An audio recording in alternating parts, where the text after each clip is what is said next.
Next, dun tayo sa penstock. So, for the formula, simulan natin sa penstock efficiency. So, nabanggit naman niya na previously yung penstock. So, i-define natin ang penstock efficiency.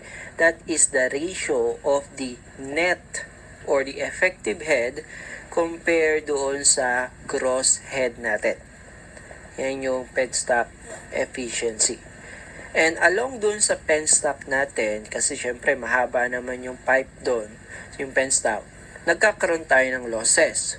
So yung losses natin, pwede natin yung makompute in two ways. Pwede natin gamitin yung Darcy's head loss equation.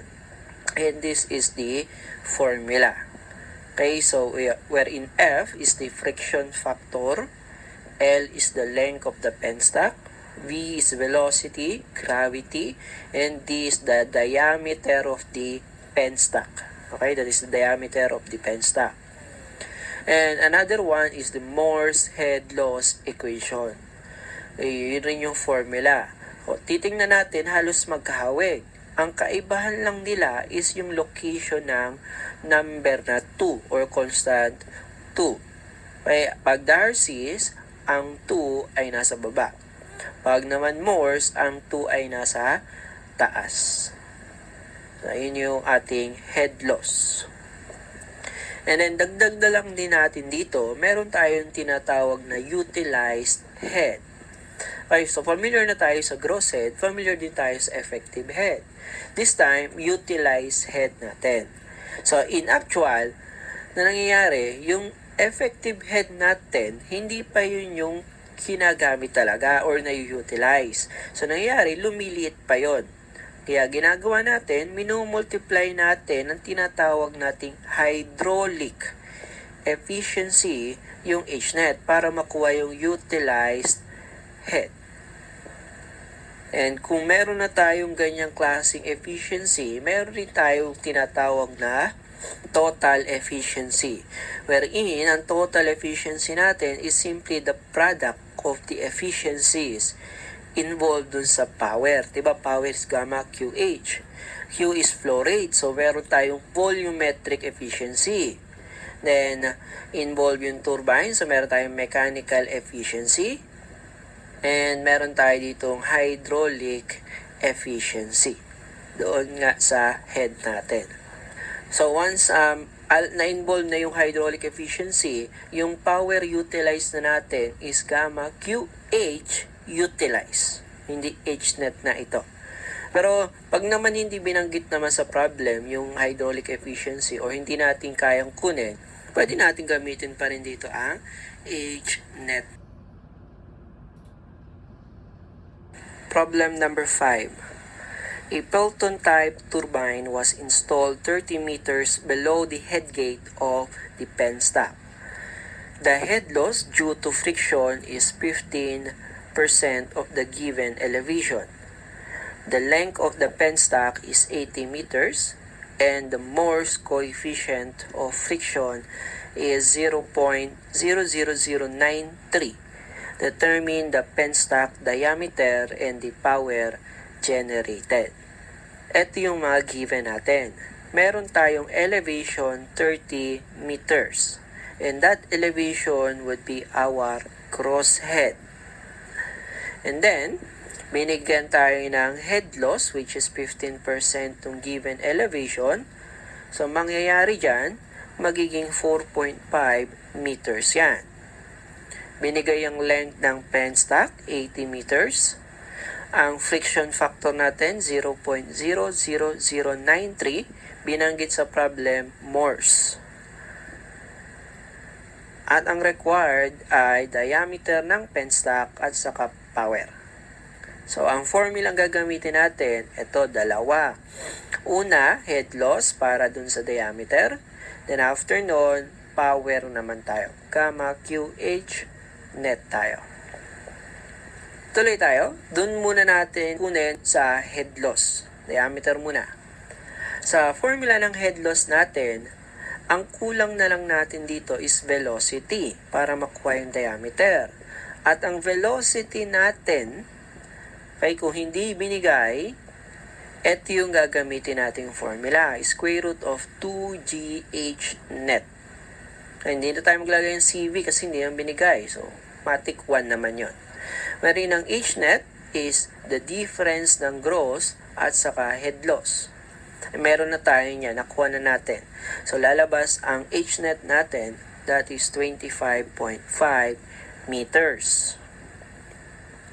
Then, once na nakuha natin H net, kunin na natin yung velocity next. Lalabas ang velocity natin, 22.37 meters per second. And, since yan lang naman yung kulang natin sa head loss equation, substitute na natin yan, and we will arrive to the diameter of the penstock, 1.69 meters. Tuloy tayo kasi hinahanap din yung power.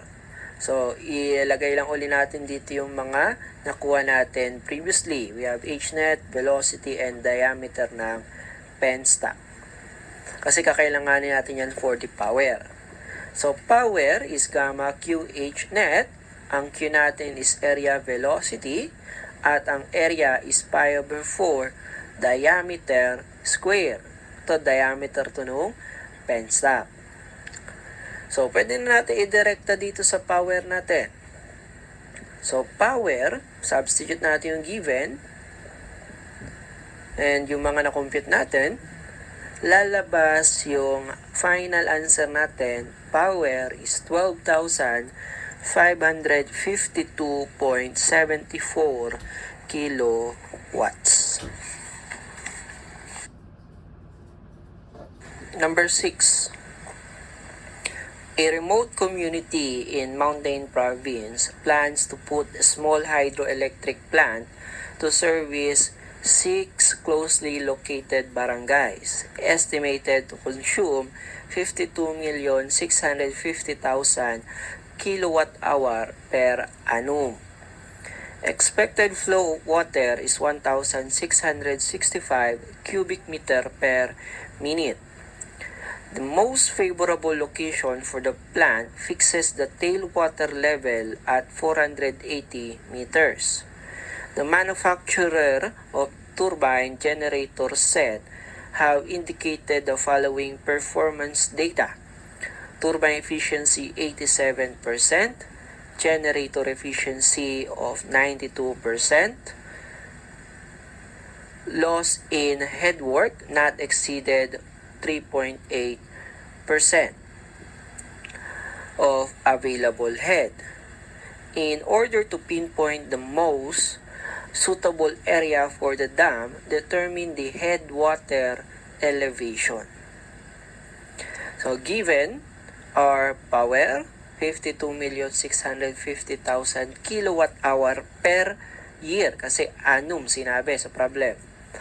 Then, flow rate 1,665 cubic meter per minute. Tailwater head binigay for 80 meters. Turbine efficiency 87%. Generator efficiency 92%. Head loss 3.8% ng gross head, yung available head. At ang required ay head water elevation. So, eto ngayon yung formula natin. Ang head water elevation, makukuha natin yan sa gross head. Kaya ito yan. Then, after nan, ang gross head natin, manggagaling dun sa H net. H net is gross minus head loss. Since, alam naman natin na ang head loss is 3.8% ng gross head, pwede ngayon natin dito i-substitute para magkaroon tayo ng relation. Meron tayong lalabas na H net, that would be 0.962 ng gross head or 96.2%.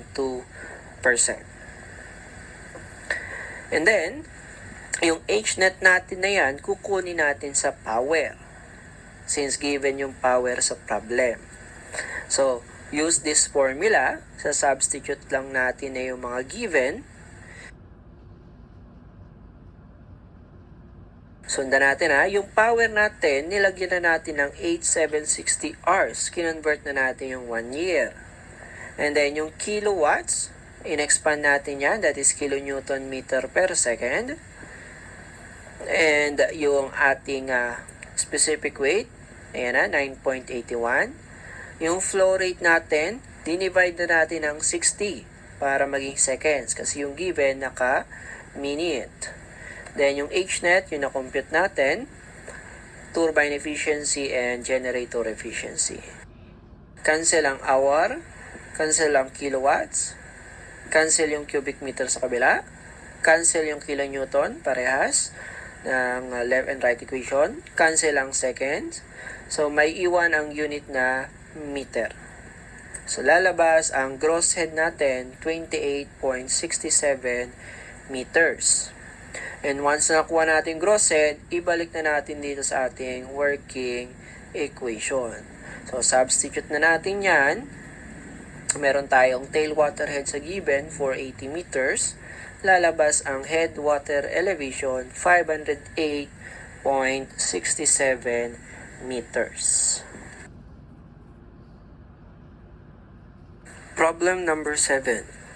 Water flows steadily with a velocity of 3.05 meters per second in a horizontal pipe having a diameter of 15.24 centimeter.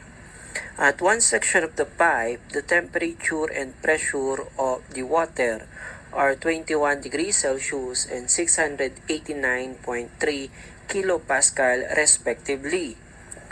The pressure in the other section is 516.9 kilopascal and the length of the pipe is 304.8 meters. What is the friction factor?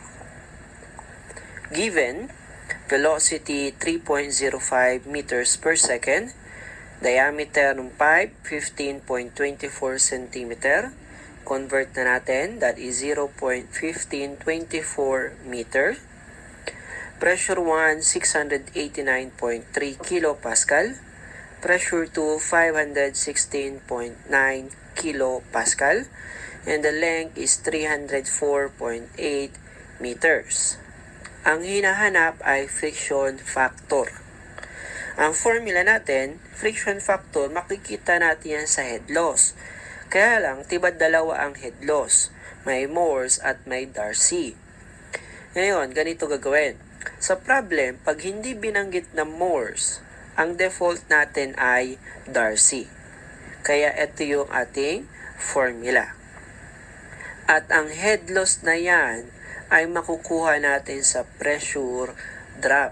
Mapapansin natin, 0.1 to 0.2, bumaba ang pressure, nagkaroon ng pressure drop. So, dun manggagaling yung head loss. Okay, tuloy tayo. So, substitute na natin yung given natin. Makukuha natin yung head loss or the pressure drop in terms of head, 17.57 meters.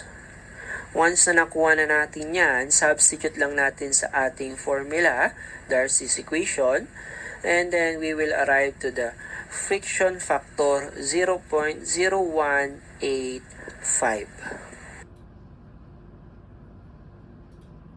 Number 8. The difference in elevation between the surface of the water in a storage reservoir and intake to a turbine was 140 feet.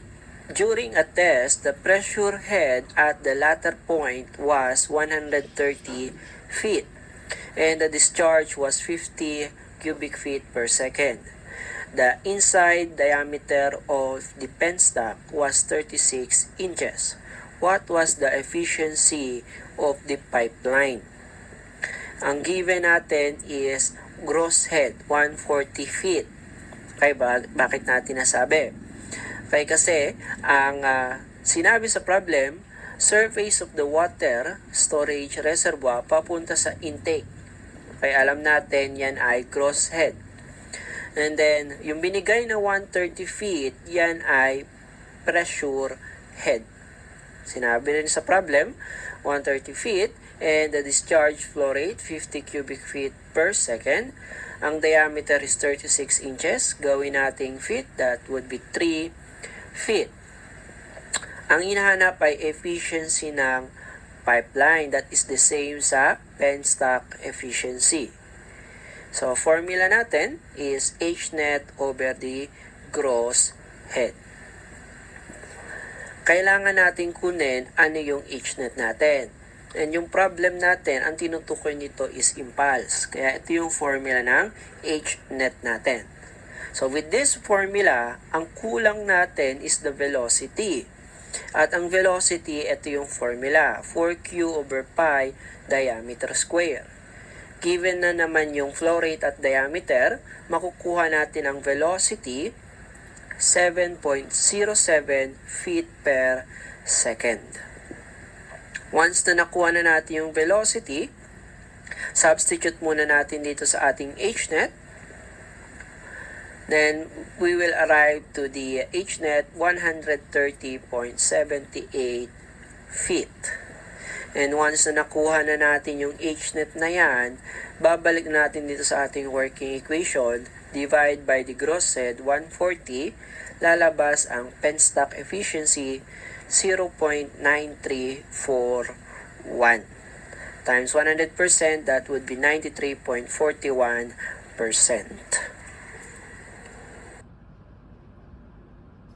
Problem number 9. The mechanical efficiency of hydraulic turbine is 93%. Volumetric efficiency of 95%. Compute the total head if the total efficiency is 80% with effective head of 40 meters. Okay, ang given natin, mechanical efficiency 93%, volumetric efficiency 95%, total efficiency 80%, effective head, which is the net head, 40 meters. Ang required is the total head or the utilized head. So for the formula, gagamitin natin yung hydraulic head, that is utilized over the net head. And ang hydraulic efficiency natin, makukuha natin sa total efficiency. So that is product of volumetric, mechanical, at hydraulic efficiency. So, substitute na natin direct, palitan lang natin yung hydraulic efficiency by this formula. So, sa solution natin, meron tayong utilize over 40, lalabas na agad ang utilize or the total head, 36.22 meters.